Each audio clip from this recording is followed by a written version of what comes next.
जमींदोज हुए आशियाने भारी मन से छोड़े घर, अब प्रशासन करवा रहा नुकसानी का सर्वे। धर्मपुरी क्षेत्र में तबाही वाली बारिश के बाद अब जब नर्मदा का जल स्तर कम हुआ तब कहीं आशियाने उजड़ गए, कई लोगों के घर जमींदोज हो गए तो कहीं लोगों के घर का सामान पानी में बह गया। कई व्यापारियों का लाखों का सामान भी बह गया और पानी लगने से खराब हो गया। अब जब प्रभावित लोग सड़कों पर उतरे और मुआवजे की मांग की तब प्रशासन ने अलग अलग टीम गठित करके सर्वे कराया जा रहा है।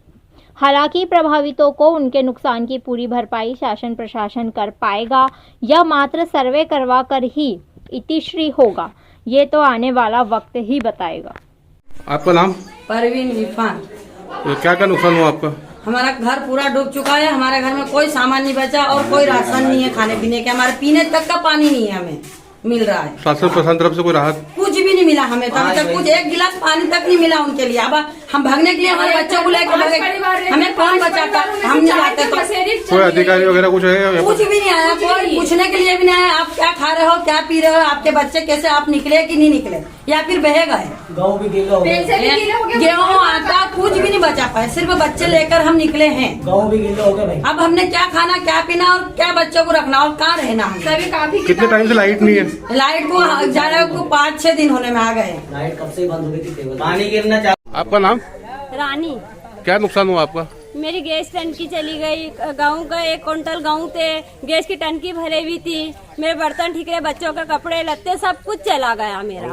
पंखा कूलर घर देख लो के ना, शक्कर पत्ती गेहूं अनाज कई कुछ भी नहीं, खाने का सामान ले गए हम, सिर्फ हम सामान को छोड़ के हम चले गए, बस आधा सामान यही भरा हुआ हमारा। कोई शासन प्रशासन तरफ से कोई आदमी आया? कुछ भी नहीं, कोई भी नहीं आया, कोई भी नहीं आया। हम हमारे बच्चों को लेके चले गए, बाकी सारा सामान हमारा यहीं चले गया। कितने का अनुमान नुकसान हुआ आपका? आपका नाम? कनीज।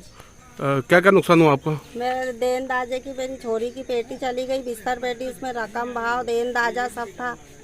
मेरा सारी गृहस्थी बह गई, सारा मेरा सामान बह गया, कुछ भी नहीं है, बस ये आंका जोड़ा लेके खड़ी हूँ मैं, तो बस कपड़े भी नहीं है जो मैं मांग के पहन लूँ किसी से।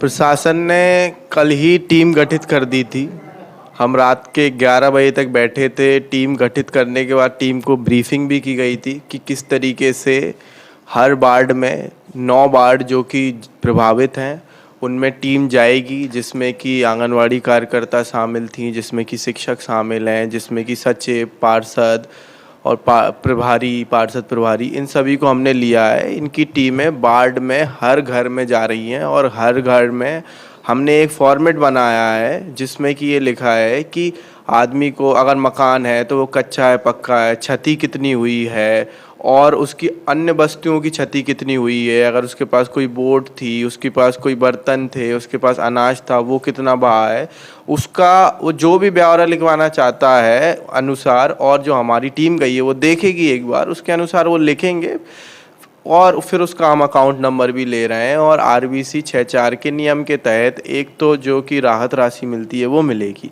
और इसके बाद लोगों की मांग है कि NVDA के द्वारा दोबारा सर्वे हो, वो उसकी बात शासन से चल रही है और उस पे विषय में मैं अपने लेवल पे अभी कुछ नहीं कह पाऊँगा।